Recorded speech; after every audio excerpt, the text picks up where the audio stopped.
Hello, and welcome to Spotlight On, the podcast that brings together business leaders, entrepreneurs, and experts covering a range of topics. I'm Nicholas Barton, founder and CEO of the Barton Partnership. We're an award-winning executive recruitment and consulting solutions firm providing permanent search and independent consulting services across strategy, sustainability and M&A, data and analytics, and transformation and change. Hello and welcome to our Women in Leadership podcast series. I'm Kiran Rasoda, Director in our Transformation and Change practice. Joining me today is Angela Cretu, CEO of Avon. Prior to her appointment as CEO in January 2020, Angela was General Manager of Avon Central Europe, where she led a mix of 19 mature and emerging countries. In 2021, Angela was recognised as a leader for change in the Women's Empowerment category by INNOCOS and commended by Management Today as CEO of the Year. She has also won Management Today's Champions of Change Award, commended for driving the equality agenda globally and leading Avon in delivering real societal impact through its purpose programs. Angela, thank you for joining us today. If you can start by giving us an overview of your career journey to date and how you got to where you are today. Thank you very much, Kiran, and congratulations once again for your initiative to connect women and professionals from around the world to sharing their life experiences. We all need these sources of inspiration and learning for us to be able to increase the value we add to our communities and to ourselves. So with Avon, I have a love story. I've been my entire lifetime, it's more than 20 years that I'm in this company, and I have had the chance to learn from and live with thousands of women from all around the world. I've had the chance to work in countries like Russia, Eastern Europe, in Turkey, Middle East, Africa, in New York, learning from the Western part of the world and the lifestyles there, Central Eastern Europe, and from all these women from different cultures, different religions, different life perspectives. I learned that diversity is a divine gift, and it has given me such a hopefully a wise perspective over life and the power to be myself no matter what, understanding that every of our unique perspective can add value only when it has the freedom to express oneself. Could you share how you moved through the ranks to get to that CEO role? Because it'd be really interesting to see how somebody like yourself over a 20-year career gets to that top job. Absolutely. First of all, I've never aimed for this top job, nor for any given title. I don't know how we are wired as women, but we are usually pretty modest when it comes to career ambition. And we always, whenever we are given a role, we are looking for the flaws we have, where we are not ready for that specific role, instead of focusing on what makes us really suitable for the role. So I've never aimed for a kind of a high-level career at Avon, because I have always felt that I have so much more to add to my current role. So I've started in sales in Romanian portfolio of Avon, and then I worked up to the ranks. So I went to open a new market, Serbia and Montenegro. And then with that opening of a new market, I've started to be visible as a talent for the regional management of that time. And we have had such a good story of success there that then I was asked to go back home as a general manager after a few years, general manager of the country that has developed me in the first stage. And then from there, initially with Romania, then I led a cluster of 10 countries in Southeast Europe. And together, I had a very young and daring, courageous team. We redesigned the entire business model. Okay. And we went to digitalize the end-to-end the entire process, our relationship with representatives, customers. We were voted as the coolest brand, not just in beauty, but for youngster choice as a brand to work with or be connected with.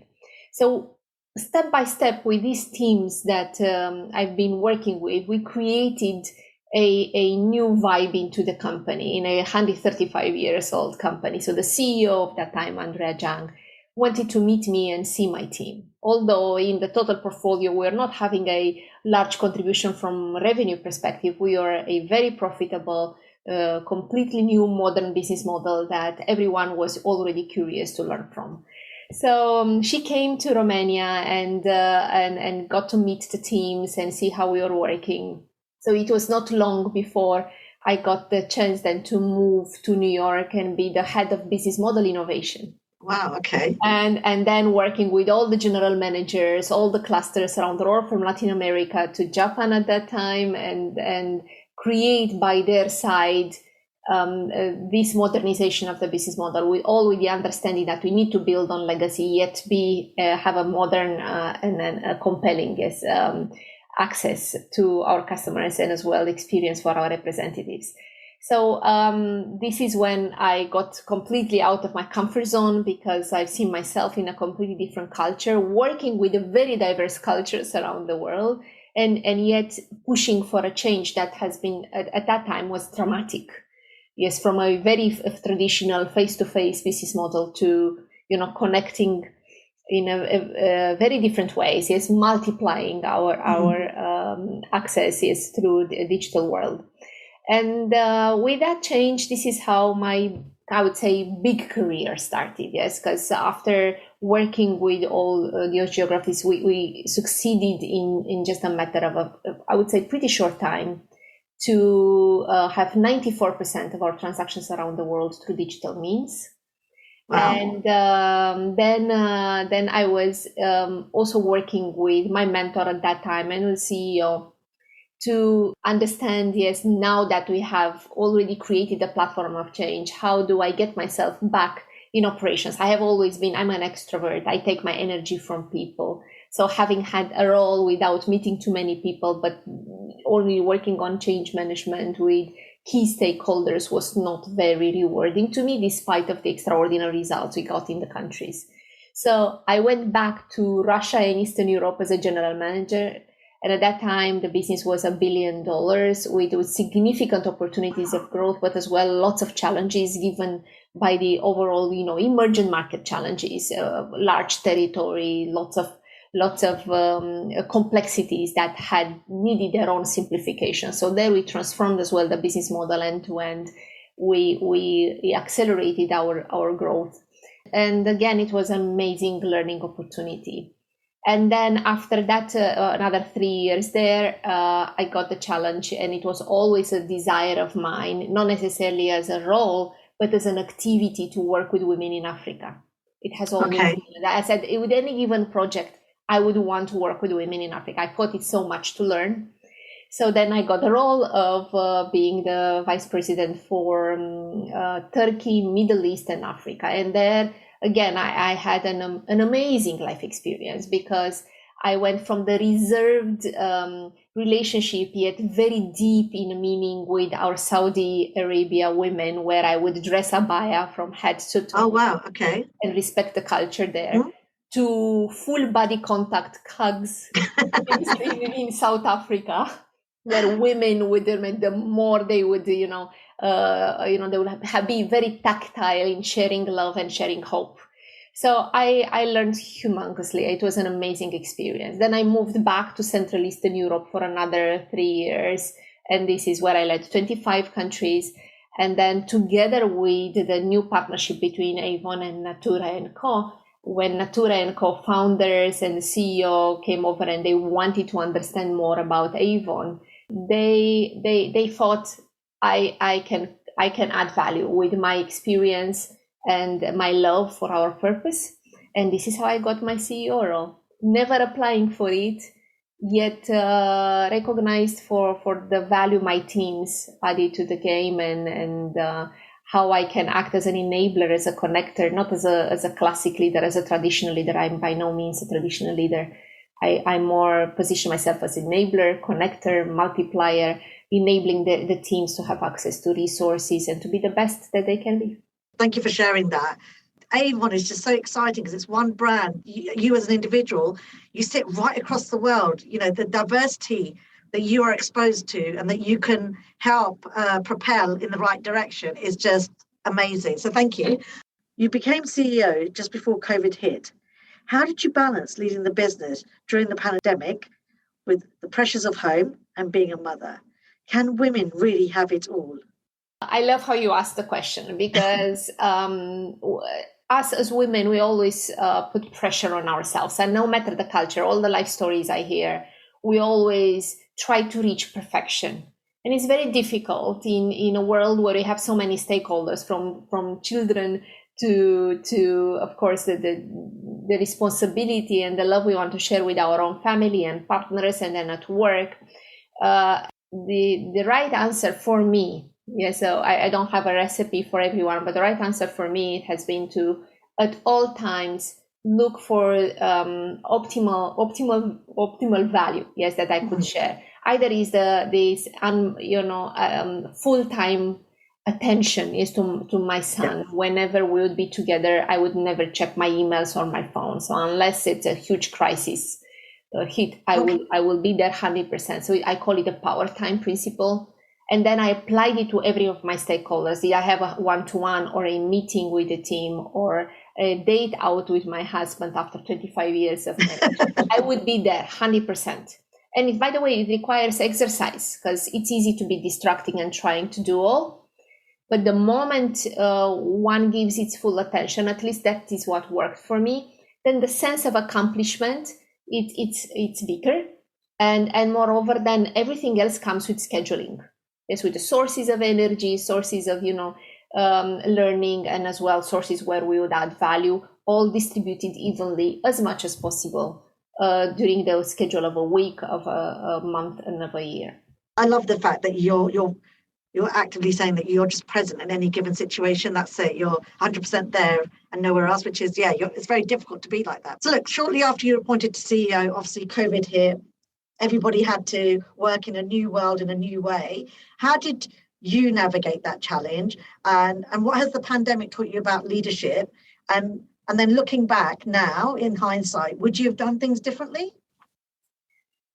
Well, I would start with what have I learned. So first of all, there was no playbook for any leader around the world. For us as humanity, there was no playbook. Yes, we would all remember different, flu pandemics from the past, but we are in a very different conditions. In a modern world, we had to relearn how to connect, how to add value, how to work, how to take care of our children. And I think I just joined this wave of learning with humility. I think if it's one thing that I've learned is this utmost humility, and never assume that what got you to today, it's the recipe for today going forward. So always learn with intensity, like what is going on, what others are doing, putting people in focus, because that's the most important relationships and people and purpose are those which are the key, I would say, key stakeholders for any successful story. Is it a life story or professional story? So the more we focus on that, the more we focus on making sure that people around ourselves are fine, are safe, they are well enabled to achieve their goals. And as well, if there is a clear purpose outside, then in a community, because it takes a village, in a community, you find your solutions going forward. And business, by the way, we'll always find a solution as long as nobody dies, God forbid. We are finding our way going forward. And I think the more we focus on people, the more encouraged they are to innovate, to find fast ways out of a challenge and find new opportunities. So this is what I learned: humility, the sense of purpose, and people in focus. Then what we have done differently, for sure, with what I knew then, I'm absolutely comfortable that I did everything that I knew best. With what I know now, the one thing that has changed is the length of the challenge. You remember at those times, we're thinking like it's another 2 months, by summer we'll all be out, summer the economy will burst again.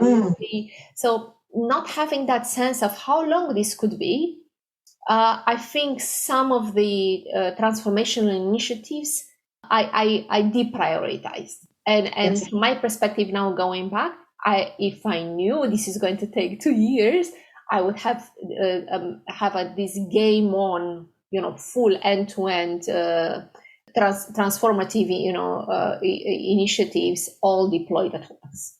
Okay, no, that's really, so interesting. And you're right. You know, something, nobody knew how long it was going to be. And I think, you know, you could just see the mess at the airports. They've cut their staff so much. I think they're looking back thinking, well, we went really lean and mean. This is going to sound like a bit of a silly question because I know how much inclusivity means to the business, and you can see it as you're talking. But it is one of the most important values that drives Avon and yourself. That's very clearly seen. But what does inclusion mean to you? And can you share some other examples of how you've cultivated an inclusive culture at Avon? I think inclusivity by itself, the more I look at it, it's even this large concept, it's limiting, because it's not only about tolerating different perspectives and variety, yes, of experiences, life views around the table. It's about actively searching for it. So I'm not inclusive because I'm fine with people being different. That's, to me, it was the initial concept of inclusivity, where we call businesses and entities, you know, to go by communities, to go by quota, and to make sure they have enough of diversity. It's more than that. It's actively looking for it. So to me, it starts as well with my own personal story of learning, working with women so very different around the world. Yes.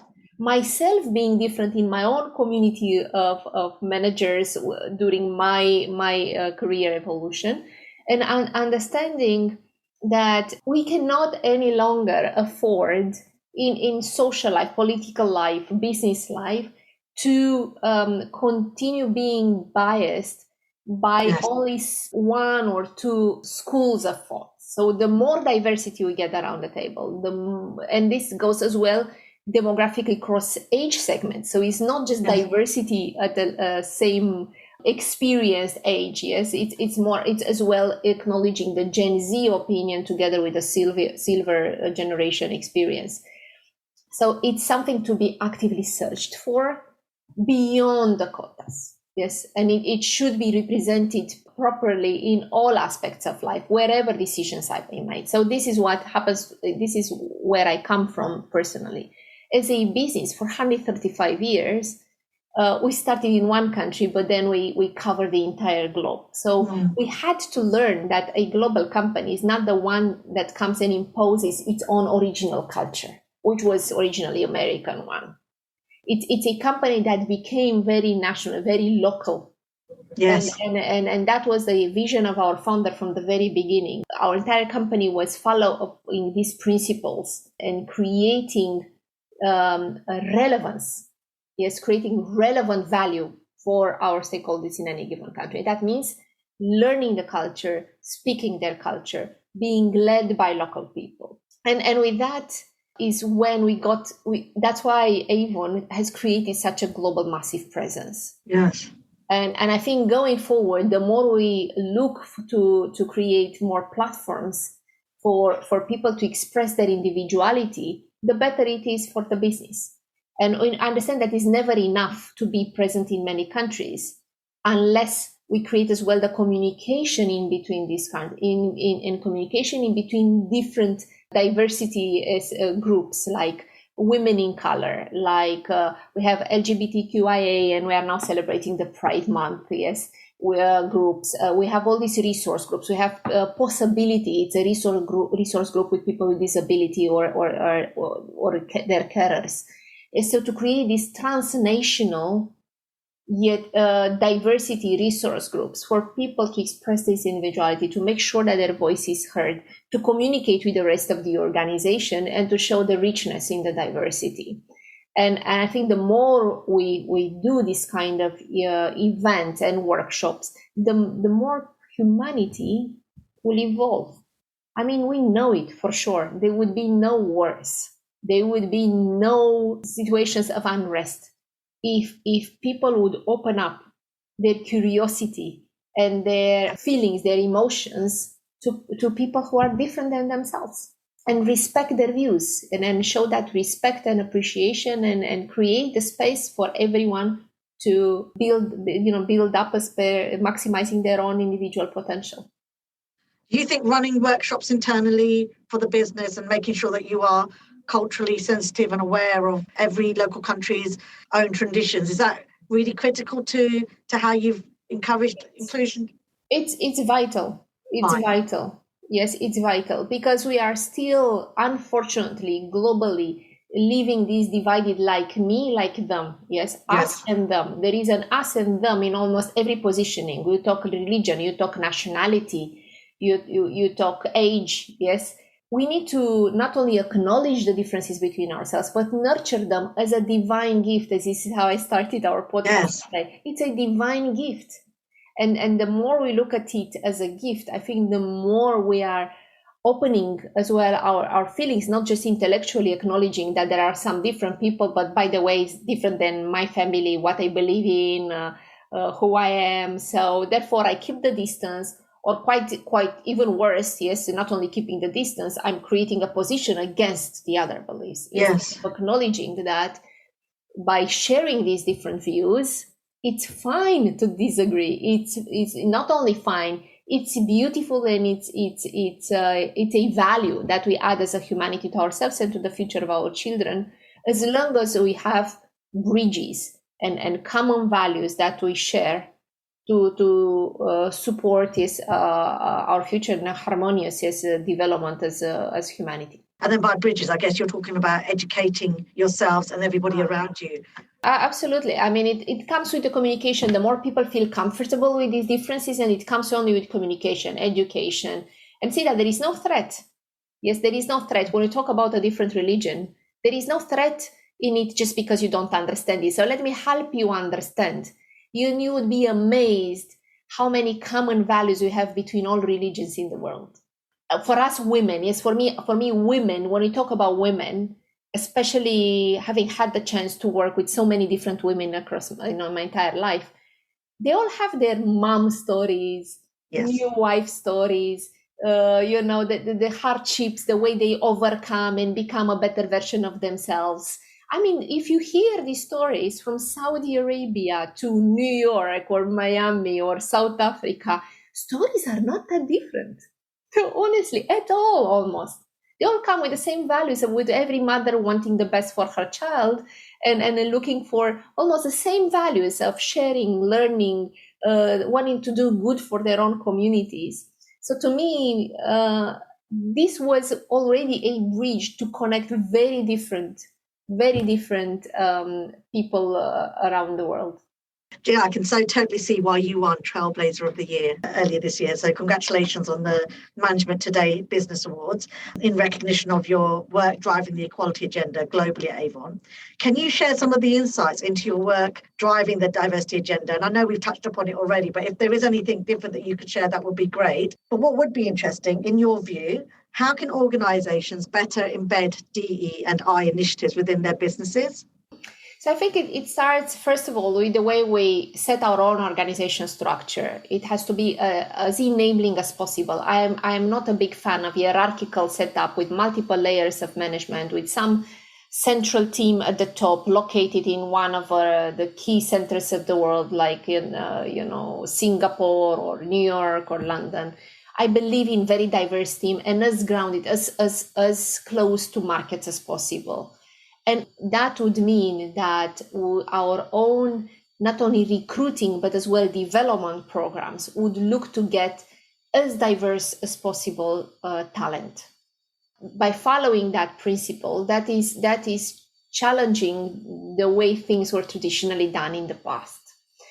And that it's really creating very, very rich discussions and much more, I would say, generous, yes, innovation platform, innovation environment for our teams around the world.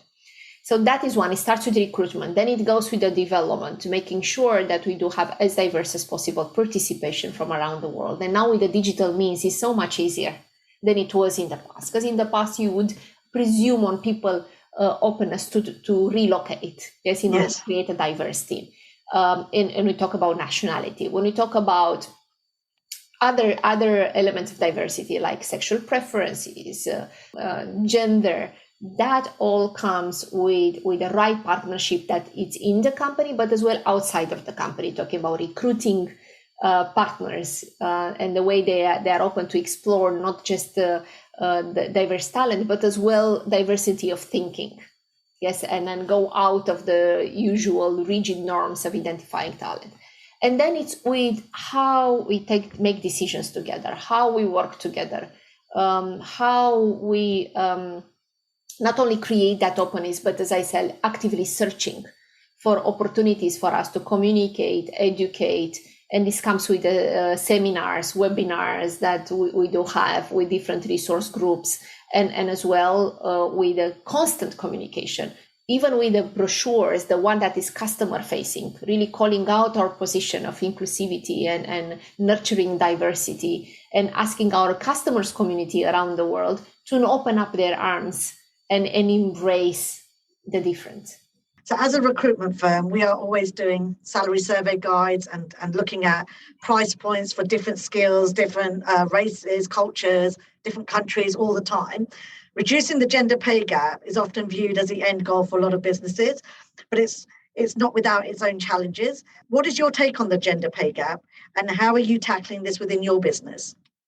I think it's, again, one of the elements that it's vital. We cannot talk about justice and equality, and especially when we look at women, where we put all our focus on for more than 100 years, we cannot talk about equality and justice without having the same pay for the same role.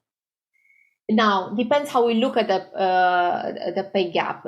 We do have in UK, as an example, a statistics that looks at the average for the total company. So for a company that has a very large proportion of women at the sales position, yes, it creates a wrong average, therefore not properly read, yes, by people. I think, to me, the principle to be followed is, do we have for the same role, yes, and in each and every level in the organization, do we make sure that women are not even $1, yes, paid less?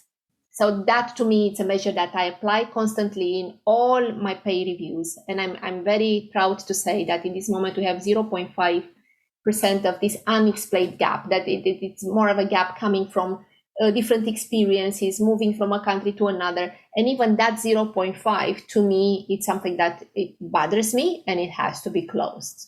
So I always make out of it a point whenever we do plan financially, and as well from people, yes, policies perspective, make sure there is no injustice, no matter how we look at that comparison. No, that's really interesting. How long have you had that 0.5%? Has that been there for a while? This is my latest number. Okay. When you look, yes, and it's across the organization. Again, from South Africa to Philippines to Brazil. This is something that we are measuring. It's part of our commitment to life. And we created a commitment to life, which is to be net zero by 2030, but equally have human kind policies that are applying this very principle of equality and justice. And the principles of inclusivity are very clear, applied through key metrics that are followed and with a clear plan to close out any kind of gap in the upcoming years.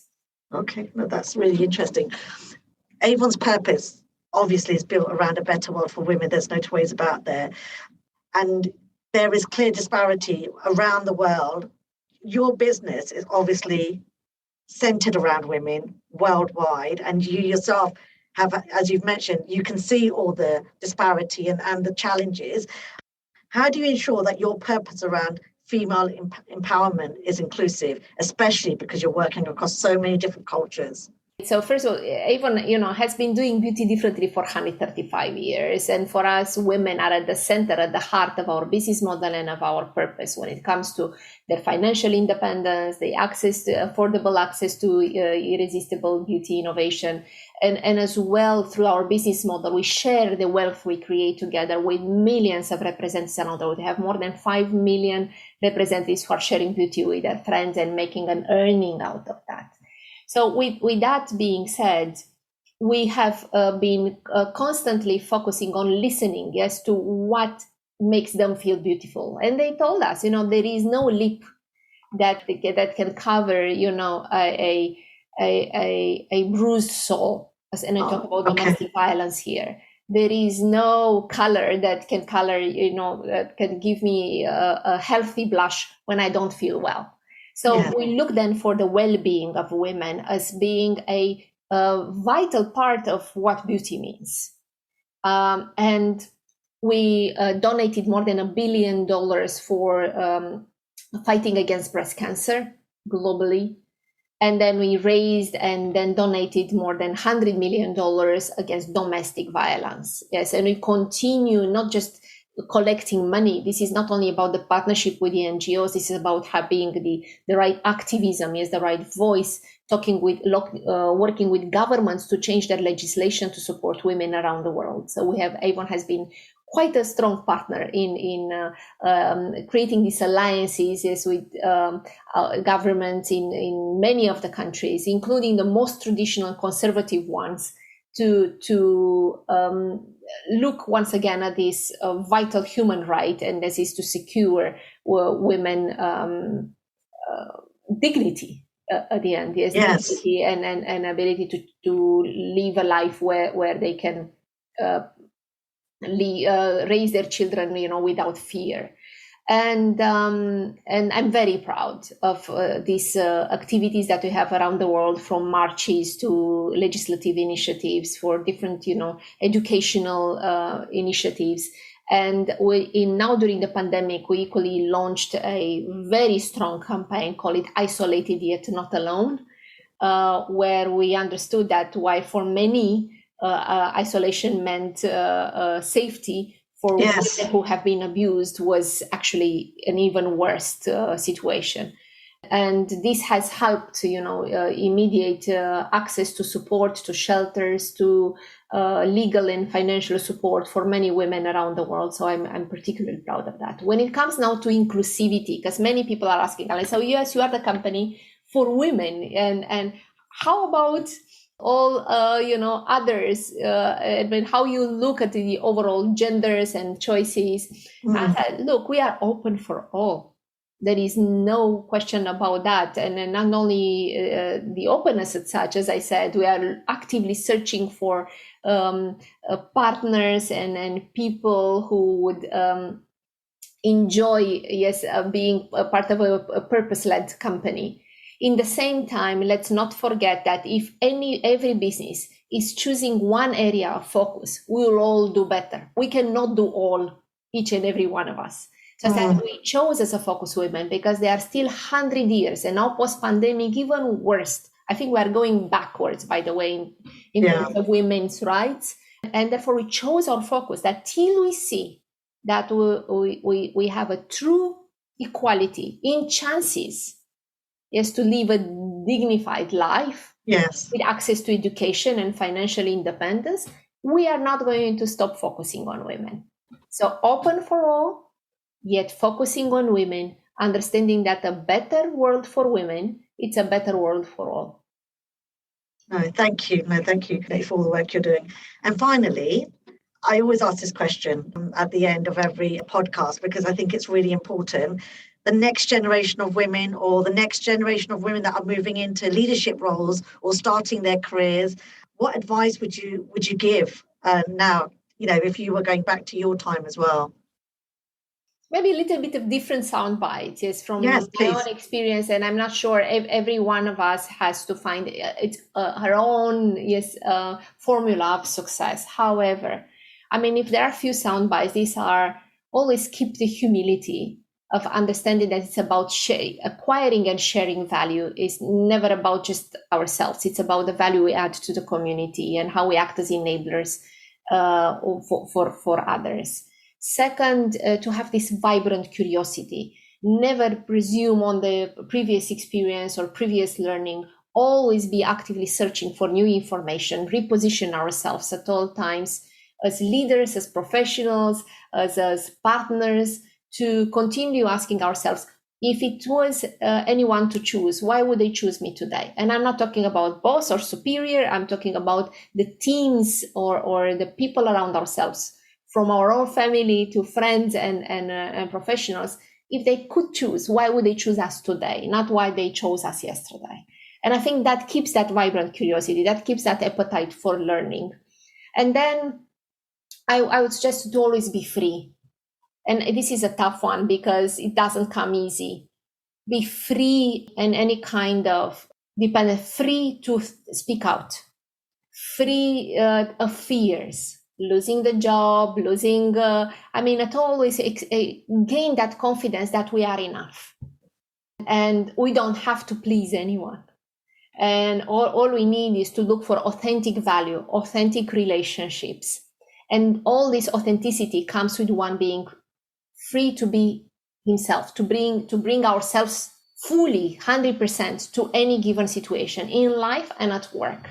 Not to dress somebody else's clothes, not to dress somebody else's attitude or somebody else, whatever format, professional leadership they are out there. Have the courage to be ourselves. And I mean, the more this happens, at least what I've seen around myself and with my own story, I think the more people want to be around yourself, because when they see that you are free with yourself, they feel the allowance of being themselves. Yes, of course. And then it's a natural attraction. Yes, it's a natural kind of community creation.